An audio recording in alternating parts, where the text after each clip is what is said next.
muncul suara dot. Satu peluru menembus dada hingga paru-paru seorang remaja yang bernama Trayvon. Trayvon pun akhirnya terjatuh di atas rerumputan basah. Tangannya masih menggenggam skidlessnya. Tak lama kemudian, polisi yang tadi dihubungi pun tiba di lokasi. Tubuh Trayvon di sana tergeletak tak bernyawa.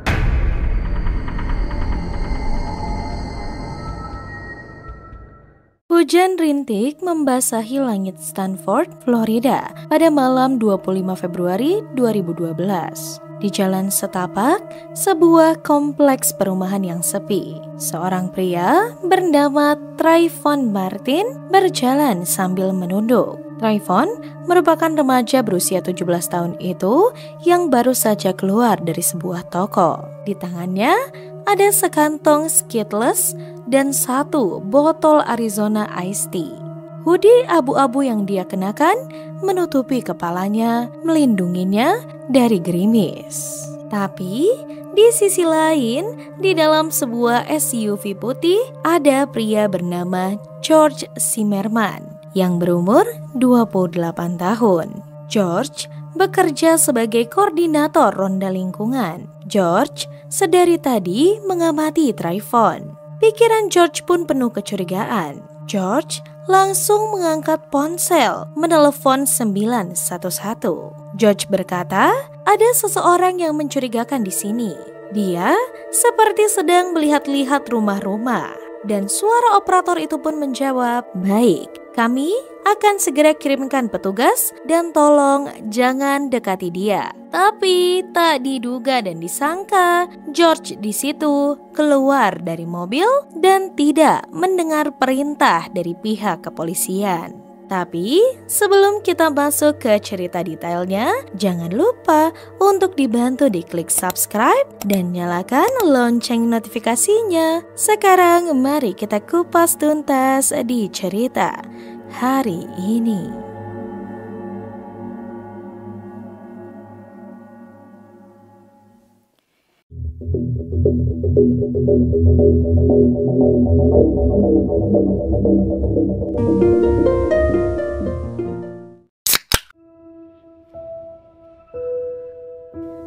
Setelah George keluar dari mobilnya, Trayvon pun di situ merasa ada yang mengikuti. Ia langsung mempercepat langkahnya. Ia pun jelas mulai sadar dan langsung menelepon pacarnya, menceritakan bahwa ada seseorang yang mengikutinya.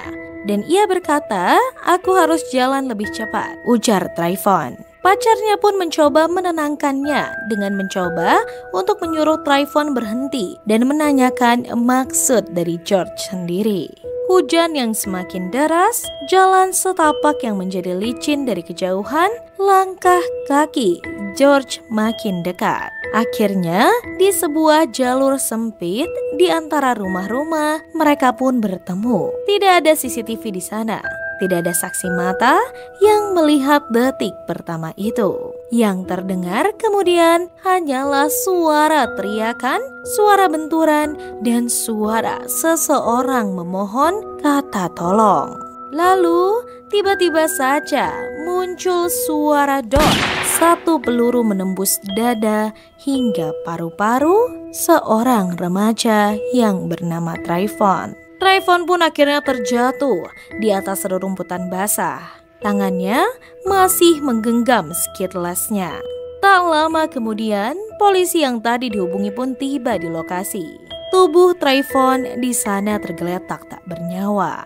George berdiri tak jauh dari sana dengan senjata api di tangannya. George pun mengaku bahwa Trayvon menyerang saya. Saya hanya membela diri. Kata-kata yang diberikan oleh George ini menganut pada hukum stand your ground di Florida, yang artinya seseorang tidak wajib mundur jika merasa terancam. Polisi pun di situ menerima penjelasan dari George dan membiarkan George pulang pada malam itu. Kok bisa? Kembali kepada kabar kematian Trayvon di sana tidak langsung menjadi berita besar. Sampai akhirnya fakta itu pun terungkap, di mana seorang remaja tak bersenjata ditembak mati dan pelakunya pun bebas begitu saja. Ini bukan akhir dari cerita ini. Ini merupakan awal mula kemarahan semua orang atas hilangnya nyawa anak muda yang mungkin berpotensi di masa yang akan datang, di mana yang belum tentu bersalah. Trayvon Martin, ia lahir pada 5 Februari 1995 di Miami, Florida. Trayvon sendiri merupakan anak kedua dari 2 bersaudara. Trayvon dibesarkan oleh sang ibu yang bernama Sabrina Fulton dan sang ayah Tracy Martin. Trayvon adalah anak yang sangat amat menyukai olahraga, termasuk basket. Teman-teman Trayvon sendiri mengenalnya sebagai anak yang humoris, tapi pendiam saat pertama kali bertemu.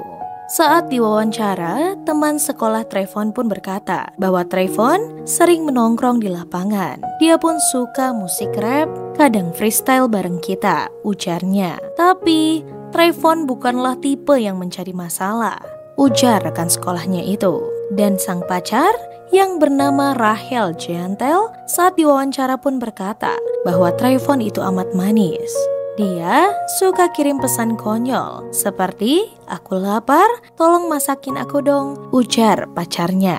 Dan malam itu, padahal kita masih teleponan, dia bilang ada orang yang ngikutin dia dengan suaranya yang terdengar agak gugup. Di situ, yang paling menderita dan sedih saat diwawancara adalah ibu dari Trayvon sendiri. Ibunya pun berkata bahwa Trayvon bukanlah anak yang suka mencari masalah. Trayvon selalu membawa senyumnya. Setiap dia pergi, dia selalu bilang kepada saya, "I love you, Mom." Dan dia tidak pernah bisa marah lama. Dan kalaupun ada masalah, dia datang dan bilang maaf.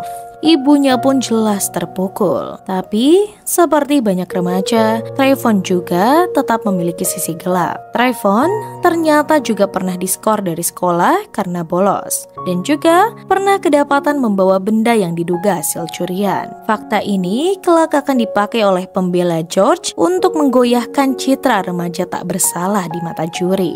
Tapi itu semua sepertinya tidak berguna. Karena ketika foto Trayvon dengan hoodie abu-abu beredar, publik mulai bereaksi. Orang-orang pun jelas bertanya, apakah remaja ini kehilangan hanya karena penampilannya? Protes pun jelas muncul dari seluruh negeri. Ribuan orang mengenakan hoodie sebagai bentuk solidaritas. Mereka pun membawa poster bertuliskan Justice for Trayvon.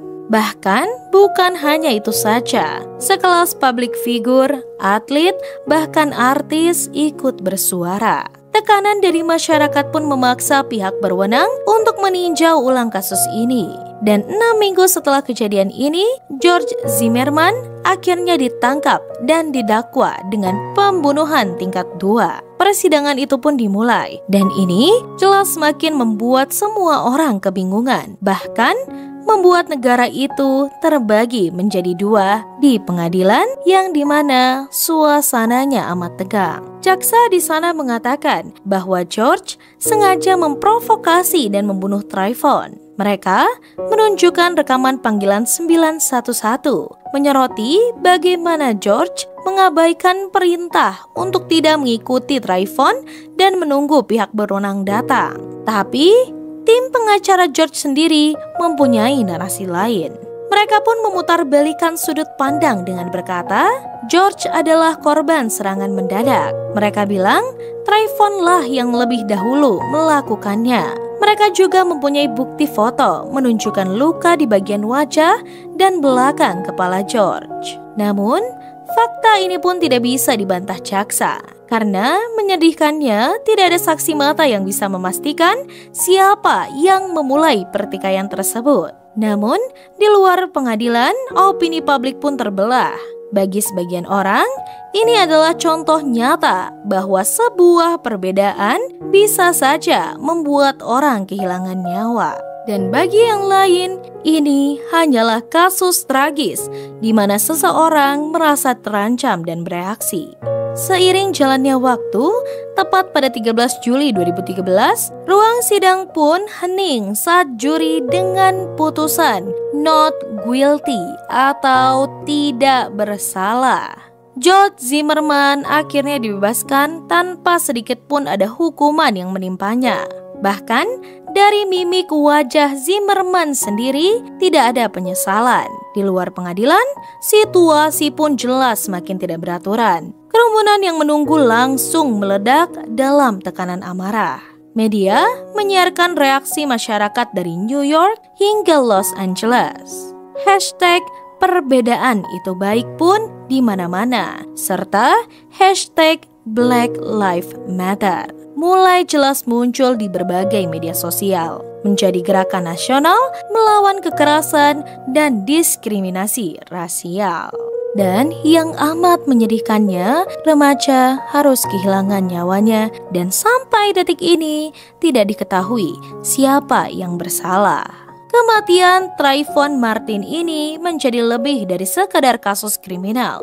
Ia menjadi simbol dari perlawanan, perdebatan panjang tentang ras, hukum, dan hak untuk hidup. Dan di tengah semua itu, bayangan malam hujan di Sanford, seorang remaja berjalan pulang dengan hoodie abu-abu dan permen skitlessnya serta minuman dingin akan selalu menjadi pengingat pahit tentang bagaimana satu pertemuan singkat dapat mengubah sebuah bangsa. Jadi, bagaimana tanggapan kalian? Tulis di kolom komentar. Kasus Trayvon ini sangat amatlah menyedihkan. Dan jangan lupa bantu untuk menyuarakan. Serta, jika kalian suka kasus-kasus misteri kriminal dari seluruh dunia seperti ini, jangan lupa untuk diklik like, share, subscribe, dan nyalakan lonceng notifikasinya. Tetap aman, waspada, dan terinformasi. Tunggu next kasus mencengangkan lain hanya di Weekly Crime Stories.